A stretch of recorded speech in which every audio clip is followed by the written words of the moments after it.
होना पड़ता है। इसीलिए कहा जाता है ना, सृष्टि में भगवान ने 3 चीजों की ऐसी रचना की है महाराज। क्यों की है? क्योंकि अगर नहीं करते तो उल्टा हो जाता सब कुछ। तो आज तक की भगवान की सर्वश्रेष्ठ रचना 3 ही रचनाएं हुई हैं कि अनाज में भगवान ने कीड़े पैदा कर दिए। क्यों? क्योंकि अगर नहीं करते तो लोग इतना संग्रह करते, इतना संग्रह करते कि संग्रह कर करके ही मर जाते महाराज। खाते कम और उसका संग्रह ज्यादा करते, इसलिए समय समय पर अनाज में कीड़े पैदा कर दिए ताकि संग्रह मत करो ज्यादा। दूसरी बात, भगवान की सबसे अच्छी रचना कि मृत्यु के बाद जो शरीर है उसमें दुर्गंध उत्पन्न कर दी। अगर दुर्गंध ना आती, वो शरीर सड़ता नहीं, गलता नहीं, तो कोई अपनों को अपनों से दूर ना करता, वो हमेशा उसको रख करके अपने घर में ही बिठाए रहते। इसलिए भगवान की ये 3 रचनाएं सबसे श्रेष्ठ है। तीसरी रचना है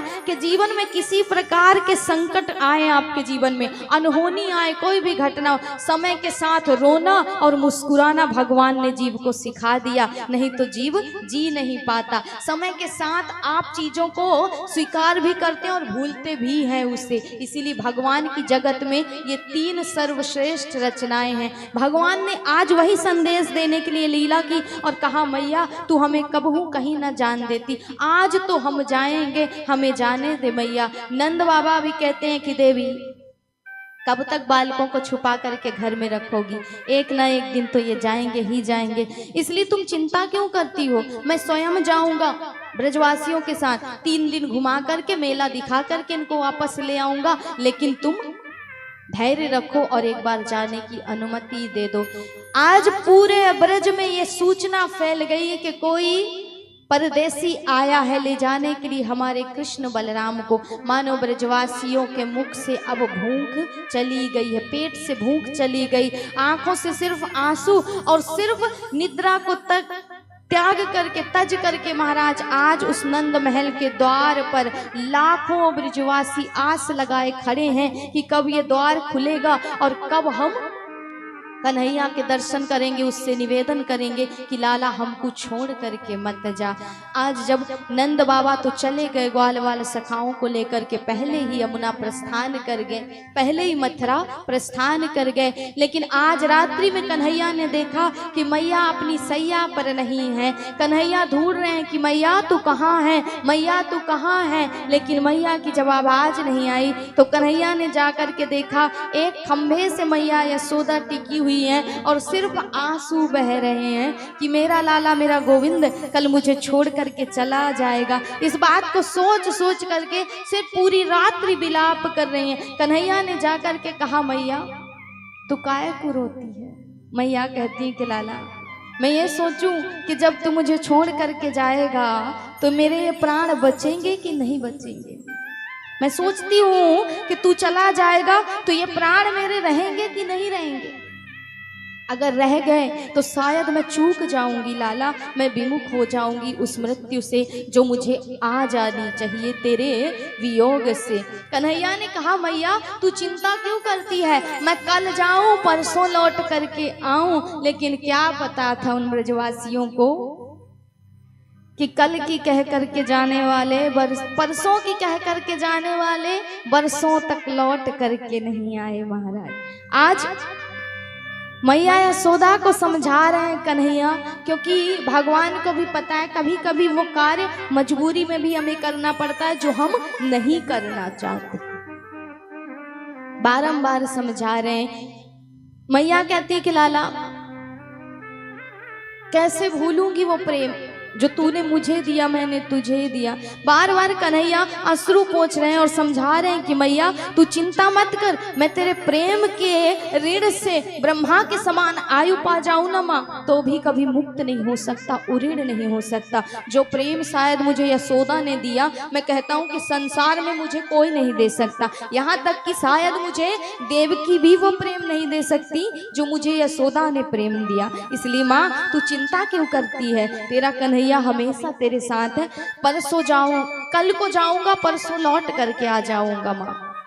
प्रातः हुआ, रथ सजा रहे हैं क्रूर जी, और जैसे ही नंद महल का द्वार खुलता है महाराज, हजारों लाखों गोपियों का झुंड उस नंद महल के द्वार पर खड़ा है, बीच में किशोरी राधा रानी सिर्फ एक आस उम्मीद लेकर के आए हुए हैं कि शायद हमारी ना सही लेकिन इन कारी धूमरी धौमरी गायन की याद आए, इन बछड़न की याद आए और गोविंद हमें छोड़ करके ना जाए। बार बार उस विधाता की ओर देख करके यही कहते हैं ब्रजवासी कि धन्य है रे तू विधाता, ऐसा जीवन में संयोग लिखा ही क्यों जिसमें सिर्फ और सिर्फ वियोग ही मिलना है।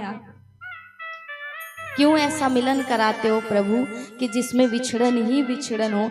इसलिए बार बार निष्ठुर, बड़ा ही कठोर हृदय का बार बार उलाहने देकर के उस विधाता को कोस रही हैं। जैसे ही कन्हैया बाहर आए, गोपियां कहती लाला तुमने सोच कैसे लिया कि हम तुमको जाने देंगे, तुमने सोचा भी कैसे कि हम तुम्हें जाने देंगे, हमारे प्राण भले चले जाएं लेकिन गोविंद हम तुम्हें जाने नहीं देंगे। कन्हैया कहती है कि राधे आप तो समझो, आपको तो सब कुछ पता है, आप तो स्वयं मेरी स्वामिनी हो, तो आपको तो सब कुछ पता है कि जाना मेरी मजबूरी है, मैं अपने कर्तव्यों से कैसे चूक जाऊं, इसलिए जाना मेरी मजबूरी है। अगर नहीं गया तो मेरे आगे की लीला पूर्ण नहीं हो सकती। इसलिए राधे बस इतना ही करो कि आज इन ब्रजवासियों की बागडोर अपने हाथ में ले लो और मुझे मुक्ति दे दो, मुझे बस जाने दो। राधा रानी को कृष्ण ने कहा था, यहाँ पर वचन लिया था कि कभी अपने आंखों में आंसू मत आने देना। कहते हैं राधा इसीलिए प्रेम की सबसे बड़ी प्रतिमूर्ति है। जीवन में प्रेम सीखना हो तो राधा से सीखना चाहिए। राधा ने वचन दिया था उस दिन कि गोविंद इन आंखों में कभी आंसू नहीं आएंगे आपकी खुशी के लिए। ये राधा जीवन पर्यंत अपने प्राणों को भले त्याग देगी पर आपकी खुशी के लिए कभी आंसू नहीं बहाएगी। इसलिए प्रेम यदि किसी ने सच्चा किया, कहते ना पत्नी होना आसान है लेकिन राधा रुक्मणी बनना आसान है, पर राधा हर कोई नहीं बन सकता है, राधा बनना बहुत कठिन है। इसलिए भगवान राधा की उपासना करते हैं। राधा समस्त देवों में, समस्त देवियों में सबसे ऊंची, पूरे ब्रह्मांड का आधार इसीलिए राधा है।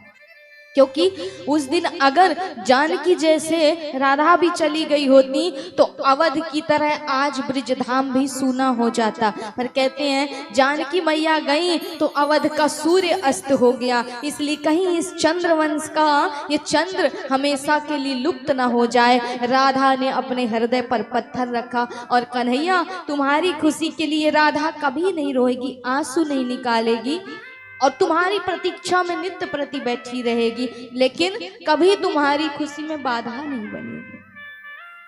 आज भगवान जब रथ पर सवार हुए हैं और जाने लगे, यशोदा मैया दौड़ी दौड़ी आई और कहती लाला नाक सो तो रुक जा।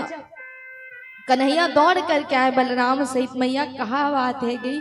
कहती लाला मोको तो आज पता चली कि तू तो मेरा लाला ही नहीं है, तू तो देवकी वसुदेव का पुत्र है। इसलिए कन्हैया मैं तुझे एक माँ होने के नाते नहीं, एक साधारण गोपी होने के नाते बस इतना कह रही हूं कि लाला तू कहीं भी रह, बस खुश रह, लेकिन उस बात को याद मत करना कि कैसी निष्ठुर मैया यशोदा जिसने एक मिट्टी के मटकी के ताई मेरी कीमत नहीं समझी और मुझे उखल से बांध दिया। तो जब तू ये बात याद करेगा ना लाला तो मेरे प्राण निकल जाएंगे। इसलिए गोविंद तू कहीं भी रह, बस प्रसन्न रह, खुश रह, मैं खुश रह लूंगी, लेकिन इस बात को स्मरण मत करना। तू स्मरण करेगा तो मेरे प्राण निकल जाएंगे। भगवान भी आज रो रहे हैं। कहते हैं कि उस समय जो स्वयं सबको हंसाने वाला था वो आज पहली बार रोया था महाराज।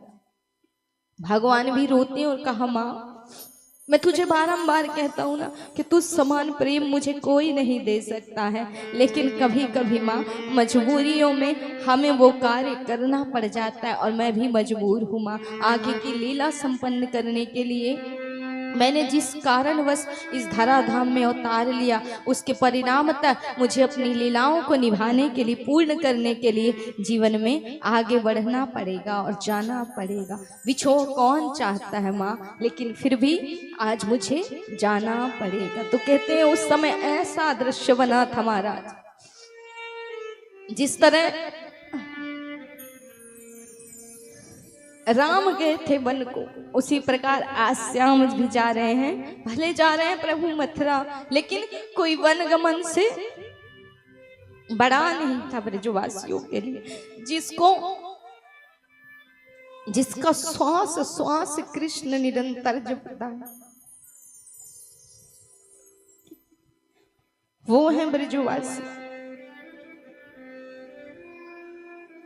और जो आज मानो अपने ही सांस निकल करके जा रहे हो तो मृत्यु सामने खड़ी, ऐसा प्रतीत हो रहा है। लेकिन इस मृत्यु की ऐसी स्थिति है कि इसमें प्राण नहीं निकल रहे, सिर्फ घुटन हो रही है, प्राण नहीं निकल रहे हैं। वो स्थिति ब्रजवासियों की, बार बार पुकार रहे हैं कि गोविंद तुझे हमारी ना सही, लेकिन इन ग्वाल वालों की तो शायद याद आ जाए, इस यमुना की याद आ जाए, इस ब्रज के उन छड़ी छीकों की शायद याद आ जाए तुझे, उन गौओं की, उन बछड़ों की शायद तू लौट करके आ जाए। लेकिन भगवान कहते हैं कि क्या करें, हम भी कभी कभी मजबूर हो जाते हैं और ना चाहते हुए भी वो करते हैं जो नहीं करना चाहिए। इसलिए भगवान ने शिक्षा दिया है, ये वियोग ये संयोग जीवन में बहुत बड़ी खाई है, कभी नहीं भरती है राजन, लेकिन फिर भी कभी कभी उस खाई में गिरना पड़ता है। भगवान ने जगत को शिक्षा दिया है कि जो आया है वो संसार से जाएगा ही जाएगा, इसलिए ज्यादा ममता ज्यादा प्रेम किसी में नहीं फंसाना चाहिए। संसार से संयोग हुआ है आपका तो वियोग जरूर होगा, और जिसमें आपने ममता अधिक फंसाई वही ममता आपके लिए जीवन भर दुख का कारण बन जाएगा। भगवान यही शिक्षा दे रहे कि आज ब्रजवासी मुझे खुद प्राणों से प्यारे, लेकिन उन प्राणों को भी आज मैं छोड़ करके जा रहा हूँ। आज वो ब्रह्मांड का मालिक भी रो रहा है राजन, जगत तो रोए ही रोए, ब्रजवासी तो रो ही रहे हैं, लेकिन वो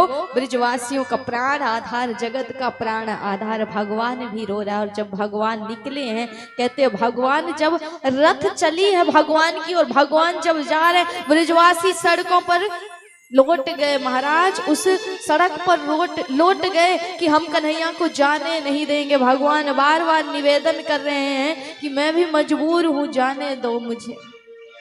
वो ध्वजा जब तक चमकी, वो धूल जब तक उड़ी रथ से निकलने वाली, ब्रजवासी आस लेकर के बैठे हैं कि शायद हमारी याद आ जाए और लौट करके ये चला आए। लेकिन परसों की कह करके गया, बरसों लौट करके नहीं आया। यही जीवन की कहानी है महाराज। श्याम सुंदर सदा हमको प्यारे रहे, हम उन्हीं के रहे, वो हमारे रहे। ब्रजवासी कहते हैं कि बस कन्हैया, हे विधाता, एक ही प्रार्थना है कि ये जो श्याम सुंदर है हमारे, सदैव हमारे प्राणों के आधार रहें। भले हम इनके पास रहें ना रहें, लेकिन ये जहाँ रहें खुश रहें, हम इनकी खुशी में कभी बाधा ना बने।